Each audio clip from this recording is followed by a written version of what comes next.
The Dragon's Golden Age, when China was centuries ahead of the world. Medieval China, during the Song Dynasty, was the most technologically advanced civilization on Earth. Innovative, prosperous, and absolutely revolutionary in its approach to governance and industry, China operated the world's first mechanized economy, while Europe struggled with basic agriculture. With cities of over 1 million people, government-sponsored universities, and manufacturing capabilities that wouldn't be matched in the West until the Industrial Revolution, medieval China achieved modernity 8 centuries before anyone else. This is the story of a civilization so advanced that European visitors couldn't comprehend what they were seeing, a golden age that redefined what human society could accomplish. The foundation of Chinese supremacy rested on an innovation that transformed civilization itself, the examination system. Unlike European feudalism, where birth determined destiny, China created the world's first meritocracy where talent could rise from any social level. The imperial examinations, established during the Sui dynasty and perfected under the Song, selected government officials based on knowledge and rather than noble lineage. Candidates studied for decades, mastering classical literature, philosophy, mathematics, and administrative principles before facing examinations so rigorous that passing rates often fell below 5%.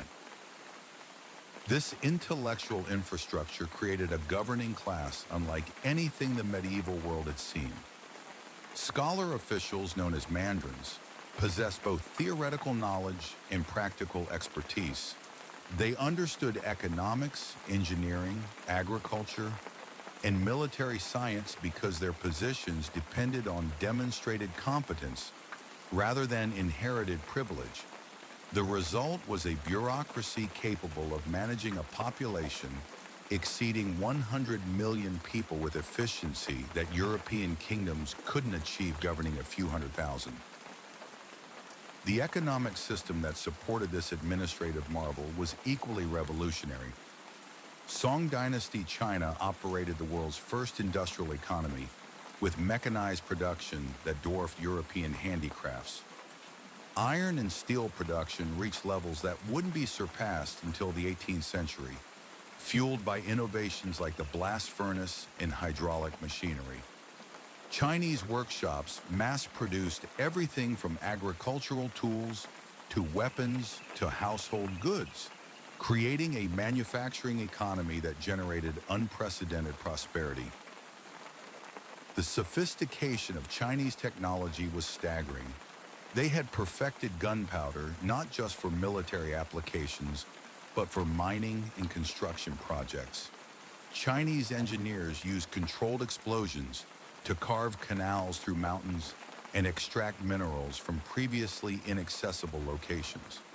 Their weapons technology was centuries ahead of European development, featuring fire lances, primitive cannons, and rockets that could devastate enemy formations before hand-to-hand combat even began. Chinese naval technology demonstrated similar superiority. Their treasure ships, commanded by admirals like Zheng He, were massive vessels over 400 feet long, larger than anything Columbus would sail, and more sophisticated than most European ships built centuries later. These weren't crude cargo vessels, but technological marvels featuring watertight compartments, magnetic compasses, detailed star charts, and rudder systems that enable precise navigation across vast oceanic distances. The magnetic compass itself exemplifies Chinese innovation. While European sailors relied on coastal navigation and primitive astronomy, Chinese navigators had been using magnetic compasses for centuries, enabling them to maintain course during storms and navigate open ocean with confidence. Combined with their advanced cartography and astronomical knowledge, Chinese naval technology opened sea routes that connected Asia to Africa and beyond. Urban development in medieval China achieved scales that European cities wouldn't match until the modern era. Kaifeng, the Song capital, housed over 1 million residents in a planned urban environment featuring running water, waste management systems, and street lighting. Chinese cities operated sophisticated commercial districts with specialized markets, banking systems, and manufacturing zones that function like modern industrial complexes. The printing revolution that began in China transformed access to knowledge in ways that wouldn't reach Europe for centuries. While European monks copied manuscripts by hand, China was mass-producing books using woodblock printing and later movable type. Literacy rates soared. Farmers read almanacs, merchants used printed contracts, and children studied from textbooks. Knowledge was no longer confined to elites. It was spreading through society. Science advanced too. Astronomers charted the stars with remarkable accuracy, creating detailed celestial maps. Mathematicians refined algebra and geometry. Doctors compiled encyclopedias of medicine, describing hundreds of treatments and surgical techniques. One Chinese text on pharmacology listed more than 1,800 substances used for healing, centuries before similar works appeared in Europe. Chinese innovations in agriculture enabled them to support population densities that shouldn't have been sustainable with medieval technology. They developed sophisticated irrigation systems, crop rotation techniques, and selective breeding programs that maximize yield from available farmland. New rice varieties, introduced from Southeast Asia and improved through Chinese agricultural science, enabled multiple harvests per year and supported urban populations that dwarfed European cities. The religious and philosophical landscape of medieval China was remarkably diverse and sophisticated. Buddhism, Taoism, and Confucianism coexisted in a syncretic system that emphasized practical ethics over doctrinal purity. Confucian philosophy provided the intellectual framework for government administration, emphasizing education, moral conduct, and social responsibility. Buddhist monasteries functioned as centers of learning and charitable activity, while Taoist principles influenced Chinese approaches to natural science and medicine. Chinese medicine during this period was far more advanced than European medical practice. Chinese physicians understood circulation, performed complex surgeries, and used pharmaceutical treatments based on empirical observation rather than religious doctrine. Their medical texts described anatomical knowledge that wouldn't reach Europe until the Renaissance, while their diagnostic techniques enabled them to identify and treat conditions that European doctors couldn't recognize. The scientific method, as practiced in medieval China, emphasized observation and experimentation in ways that predated European scientific revolution by centuries. Chinese scholars conducted controlled experiments in metallurgy, chemistry, astronomy, and physics, recording results with precision that enabled technological advancement.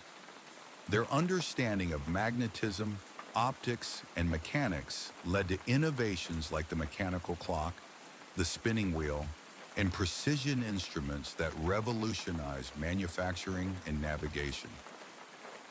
Chinese economic systems included innovations that wouldn't appear in Europe until much later. Paper money, invented during the Song dynasty, enabled commercial transactions across vast distances and facilitated trade networks that spanned continents. Banking systems provided credit, currency exchange, and investment services that supported merchant activities on unprecedented scales. Insurance contracts protected traders against losses, while commercial law provided frameworks for resolving disputes and enforcing agreements. The examination system's influence extended beyond government service to create a broader culture of intellectual achievement. Private academies competed to produce successful examination candidates, leading to educational innovations that improved teaching methods and curriculum development. Scholarly societies debated philosophical questions, conducted research projects, and published findings that advance human knowledge across multiple disciplines. Women's roles in medieval Chinese society were complex and varied significantly by social class and historical period. While Confucian ideology emphasized female subordination, practical realities often granted women considerable authority in domestic affairs, business management, and even political influence. Empress Wu Zetian had ruled China in her own right centuries earlier, establishing precedents for female leadership that influenced subsequent dynasties.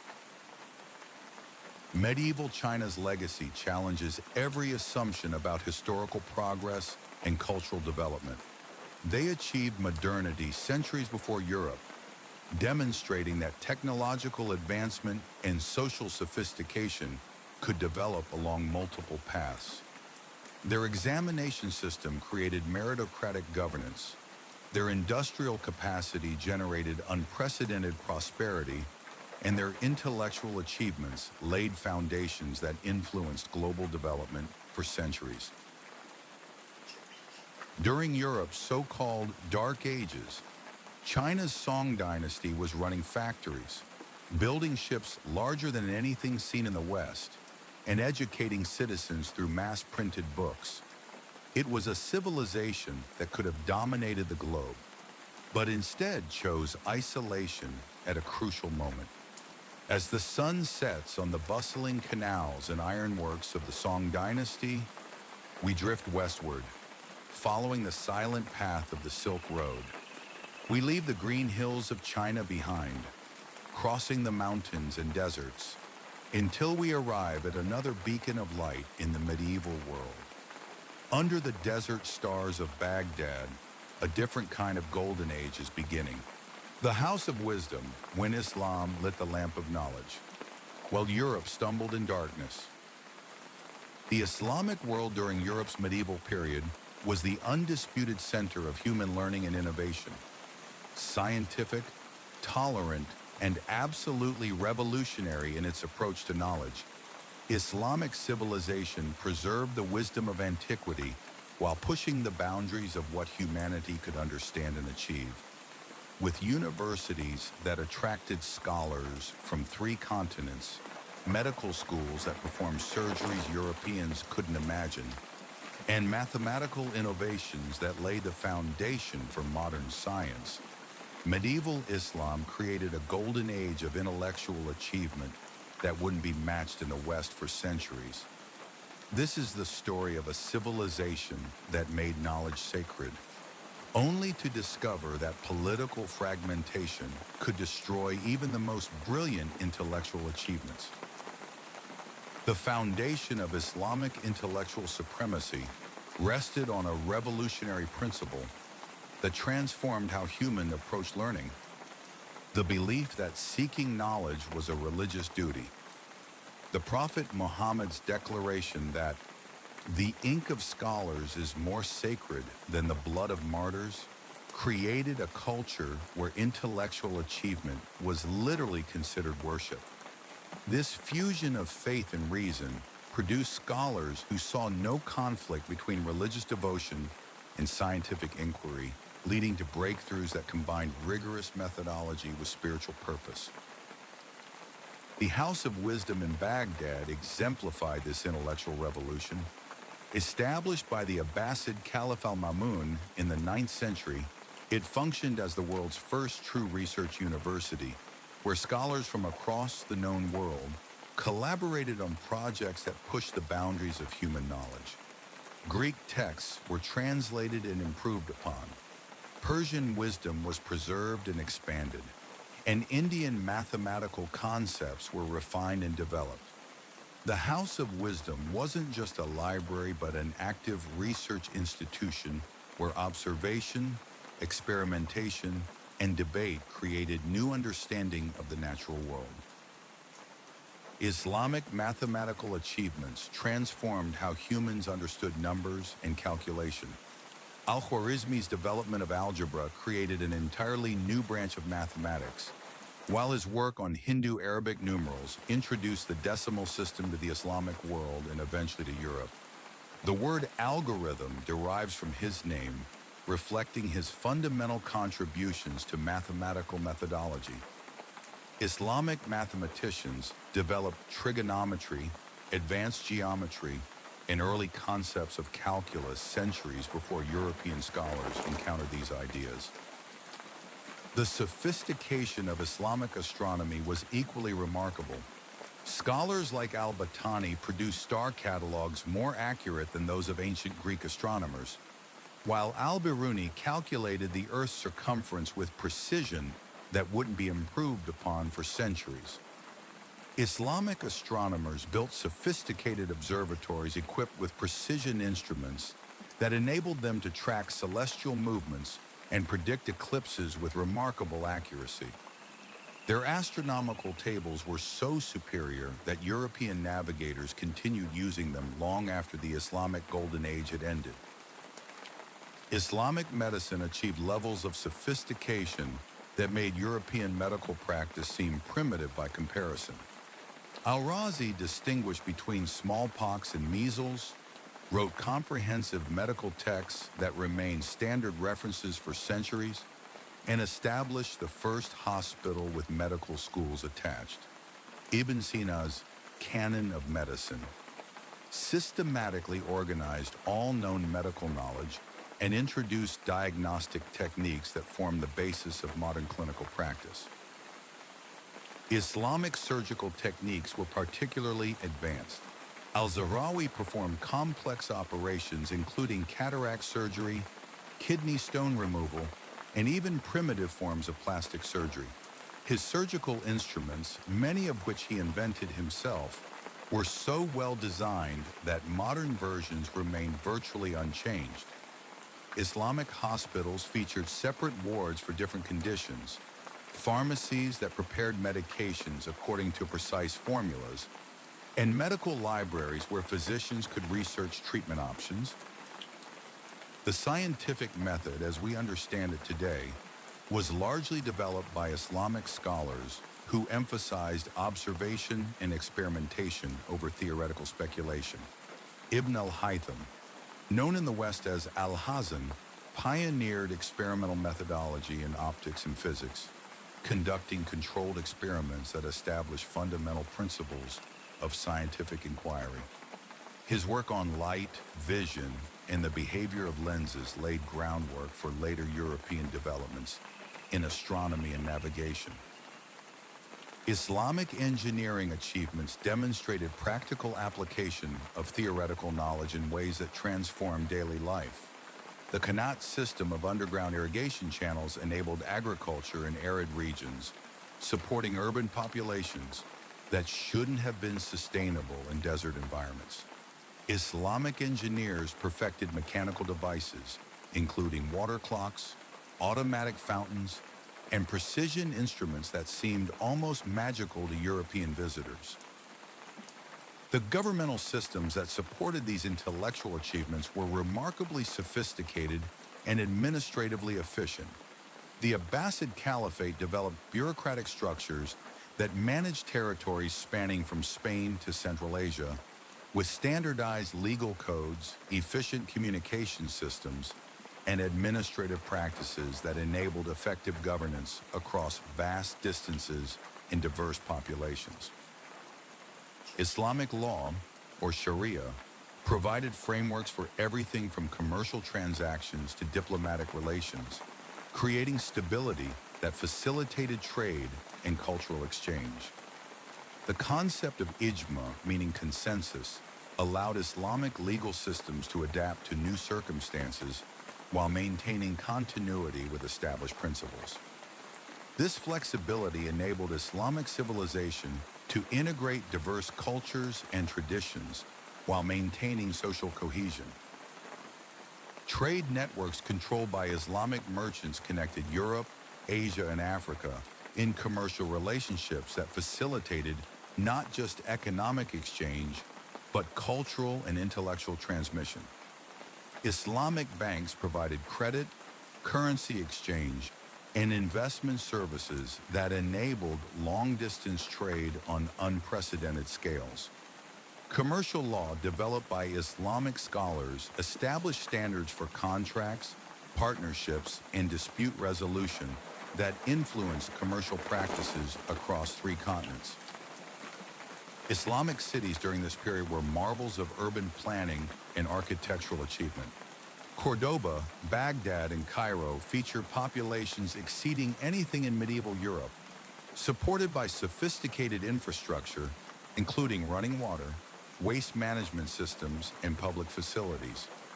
Islamic architects developed distinctive styles that combined aesthetic beauty with functional efficiency, creating buildings that were both monuments to faith and practical spaces for community life.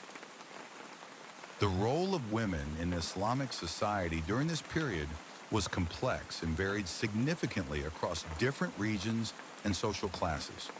While legal frameworks generally favored male authority, many women achieved considerable influence as scholars, poets, merchants, and even rulers. Fatima al-Fihri founded the University of Al-Qarawiyyin in Morocco, while Razia Sultana ruled the Delhi Sultanate with effectiveness that impressed even her political enemies. Islamic educational systems created literacy rates that far exceeded those in medieval Europe. Madrasas provided not just religious instruction, but comprehensive education in mathematics, science, literature, and law. The availability of paper, introduced from China and perfected by Islamic manufacturers, made books affordable and literacy accessible to middle-class populations that remain largely illiterate in European societies. Religious tolerance within Islamic civilization, while not universal, generally exceeded that found in medieval Europe. Christians and Jews living under Islamic rule often enjoyed greater freedom and security than religious minorities in European kingdoms. This tolerance wasn't just ethical, but practical, enabling Islamic societies to benefit from the skills and knowledge of diverse populations. The translation movement that preserved and transmitted classical knowledge was one of Islamic civilization's greatest contributions to human learning. Scholars in Baghdad, Cordoba, and other centers translated works of Aristotle, Plato, Galen, and other ancient authorities, often improving upon original texts through commentary and correction. These translations, later retranslated into Latin, provided the foundation for European intellectual revival during the later medieval period. Islamic philosophy during this period grappled with fundamental questions about the relationship between reason and faith, producing thinkers like Al-Farabi, Ibn Sina, and Ibn Rushd, whose works influenced both Islamic and European intellectual development. Their synthesis of Aristotelian philosophy with Islamic theology created frameworks for understanding reality that remained influential for centuries. The tragic decline of Islamic intellectual achievement resulted from political fragmentation rather than inherent cultural limitations. As the unified caliphate broke apart into competing kingdoms and dynasties, the resources and stability that had supported scholarly activity diminished. The Mongol destruction of Baghdad in 1258 symbolized the end of an era when Islamic civilization had led the world in virtually every field of human endeavor. Yet the legacy of medieval Islamic civilization extends far beyond its own historical period. European universities were modeled on Islamic institutions, European scholars built upon Islamic scientific achievements, and European commercial practices adopted methods developed by Islamic merchants. The decimal number system, algebra, advanced medicine, and experimental science all reached Europe through Islamic transmission.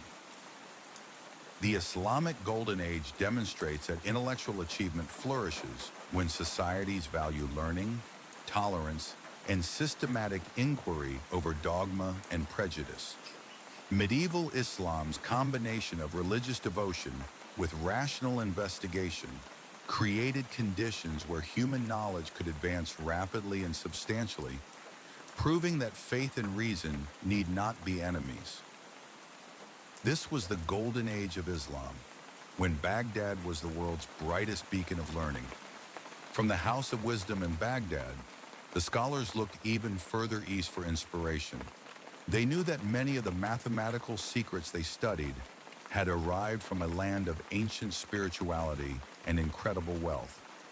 Let us leave the deserts of Arabia and travel to the lush, vibrant courts of the Indian subcontinent.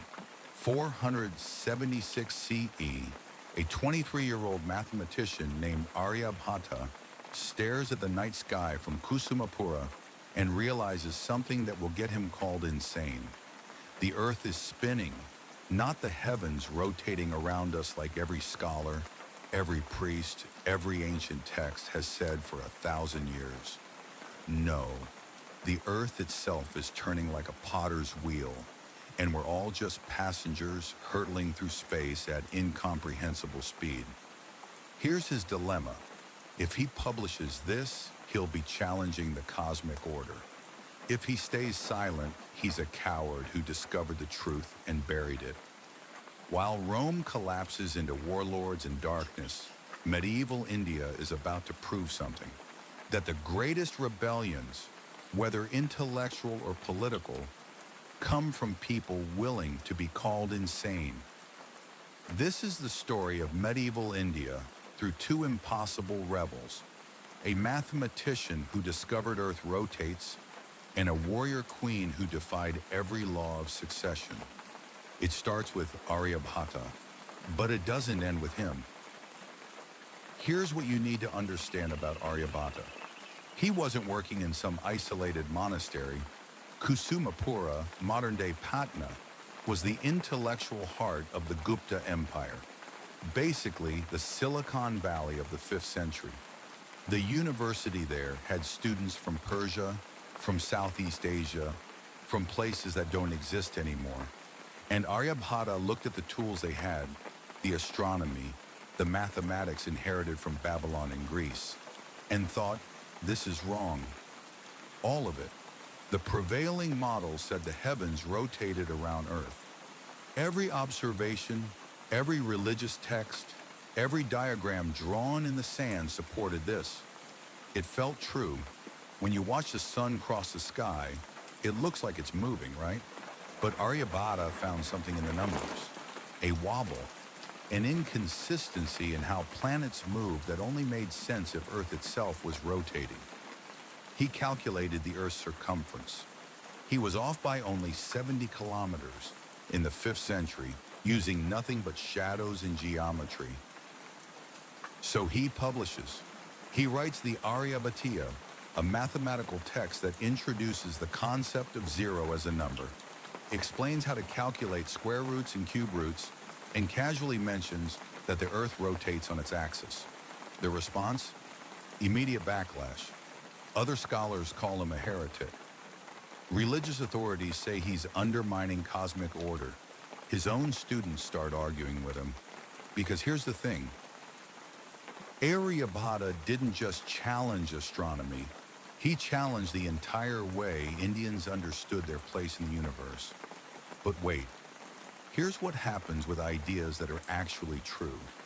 They don't die, they spread. Within a generation, Indian mathematicians are using his base 10 system, his trigonometric functions, his algorithms. Arab scholars will later translate his work and call it al-Khwarizmi, which gives us the word algorithm. European mathematicians won't catch up for 500 years. Aryabhata created an intellectual explosion. Suddenly, Indian scholars aren't just preserving ancient knowledge. They're inventing new mathematics, new astronomy, new ways of understanding reality itself. Universities pop up across the subcontinent. Nalanda becomes the largest learning center in the world, with 10,000 students in a library that supposedly burned for 3 months when it was eventually destroyed. Indian numerals, the system we all use today, spread to the Middle East, then to Europe. Every time you write 7 instead of 7, you're using Aryabhata's inheritance. But mathematics doesn't exist in a vacuum. While Aryabhata calculated the cosmos, someone had to build the world. Enter Vishvakarma, not the god, the profession. The temple architects and engineers who took mathematical principles and transformed them into stone. Here's what this looked like. It's 550 CE. You're a master architect tasked with building a temple to Shiva in a village that barely appears on maps. You don't have cranes, you don't have power tools, you have ropes, wooden scaffolding, and mathematical precision passed down through generations. And here's the crazy part. You use Aryabhata's calculations, the geometry, the measurements, the understanding of weight distribution, to create structures that will stand for 1,500 years. The temples at Mahabalipuram, the cave complexes at Ellora, carved directly into volcanic rock. These aren't just buildings, they're mathematical proofs rendered in stone. Which raises a question that's haunted historians for centuries. Why do some civilizations innovate while others stagnate? Look, it's not resources. Rome had plenty of resources when it collapsed. It's not population. China had massive populations, but experienced periods of technological plateau. Here's what India had during this period. Intellectual freedom combined with economic prosperity. The Gupta Empire and the kingdoms that followed didn't just tolerate scholars. They funded them. They built universities. They copied texts. They invited foreign mathematicians to debate Indian ones. Here's the thing about innovation. It needs oxygen. It needs people who can afford to think about problems that don't have immediate practical solutions. Aryabhata wasn't calculating the Earth's rotation because someone paid him to improve crop yields. He did it because he could.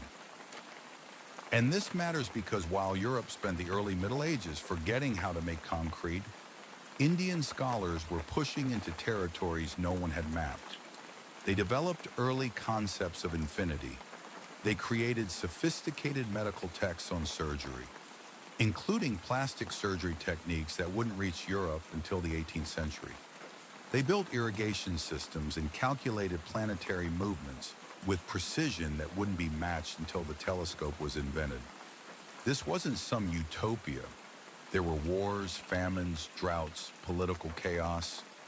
But through it all, the intellectual tradition survived because it was decentralized.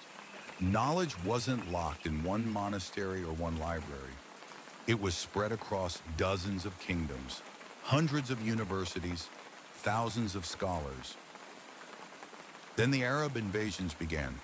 711 CE, Muhammad bin Qasim conquers Sindh, the northwestern region of the Indian subcontinent. And unlike previous invaders who came to plunder and leave, the Arabs came to stay. Now here's where the story gets complicated, because this isn't a simple tale of destruction.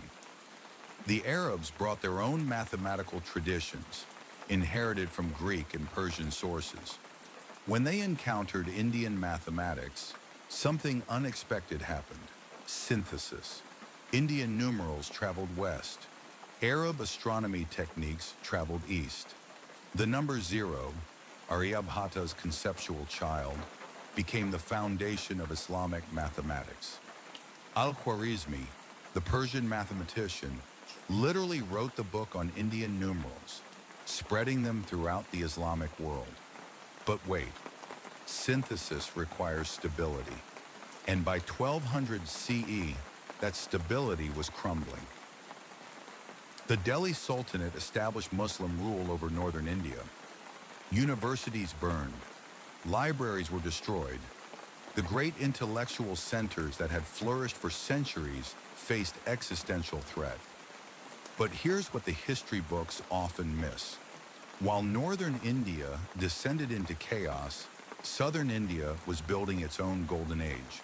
The Chola dynasty in Tamil Nadu became a naval superpower, conquering territory as far as Southeast Asia. Their temple architects, the inheritors of Vishvakarma's tradition, built structures so mathematically precise that they've survived earthquakes that leveled modern buildings. And in this fragmented landscape of competing kingdoms and cultural collision, one person emerged who would become the symbol of Indian resistance to invasion. Her name was Rudrama Devi, and look, she had a problem that would make Aryabhata's challenges look quaint. Because while Aryabhata only had to fight ideas, Rudrama had to fight biology itself, or at least what everyone believed biology meant for power.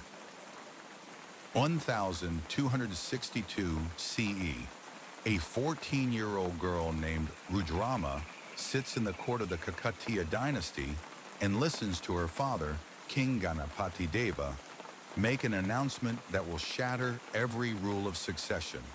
He has no sons.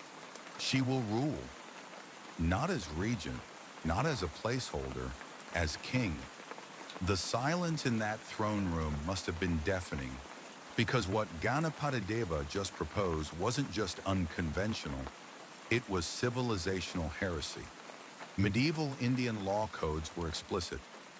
Women could own property, manage estates, even wield influence behind the scenes. But rule as king, command armies, make life and death decisions about war and peace?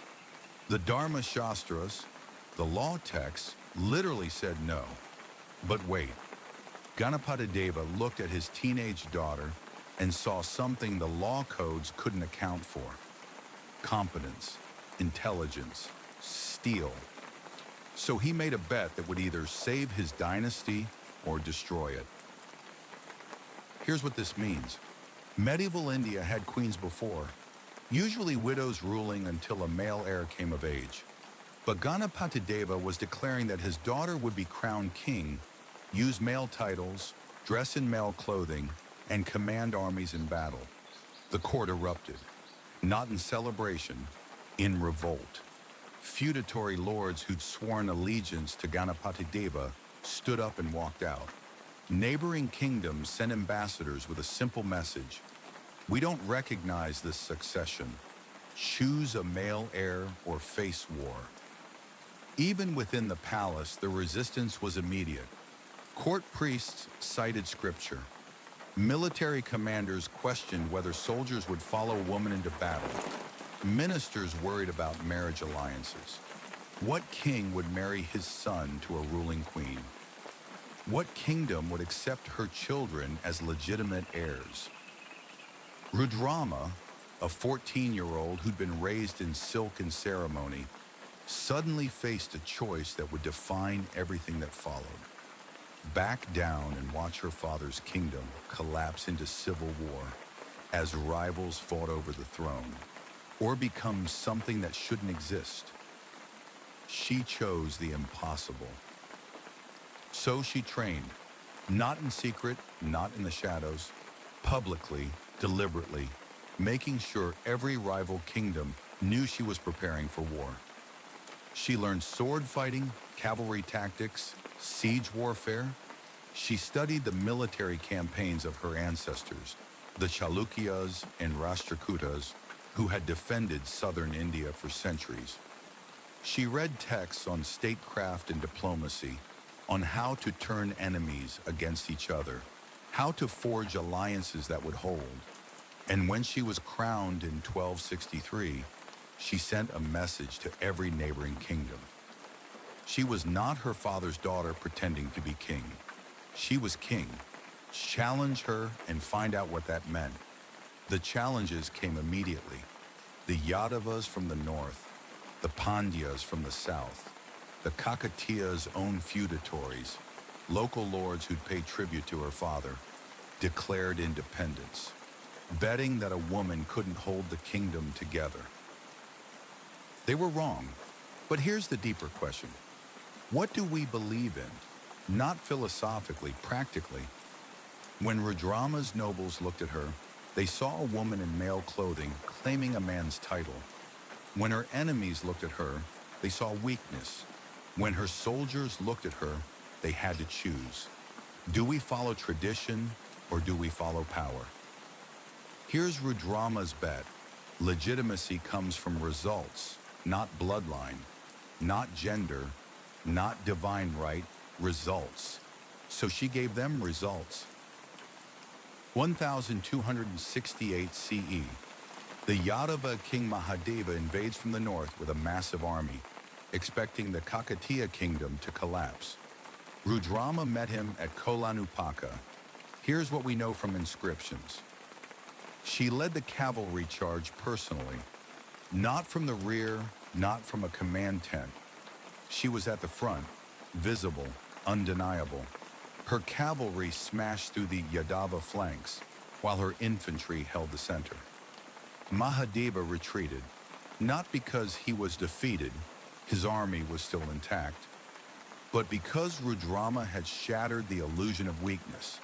She'd proven that her army would fight for her, that her generals would follow her into battle, that she was willing to die for her kingdom. Here's the message that spread.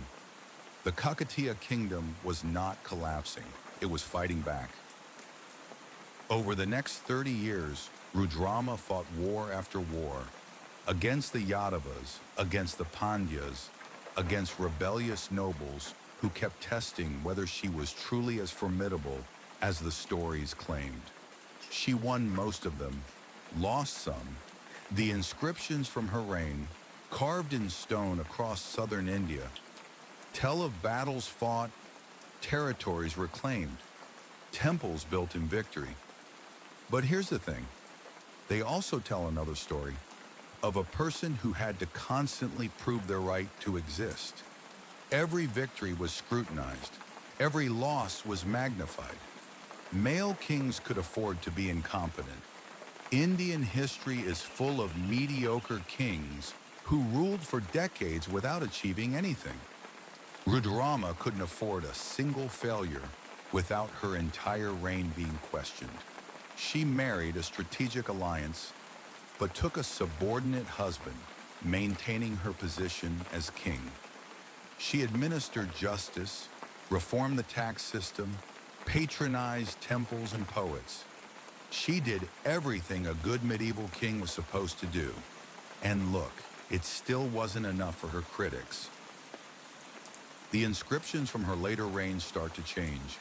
Less boasting about victories, more emphasis on dharma, duty, cosmic order, the proper way of being. It's like she was trying to justify herself not through military success, but through moral righteousness. She ruled until 1289 or 1295. The exact date is disputed. She may have died in battle, fighting the Pandyas to the very end, or she may have abdicated to her grandson and died in peace. The sources disagree, but here's what matters. After her death, the Kakatiya dynasty survived another 50 years before finally falling to the Delhi Sultanate. Rudrama had bought them time. She'd proven that the kingdom could survive, could fight, could maintain itself against existential threats.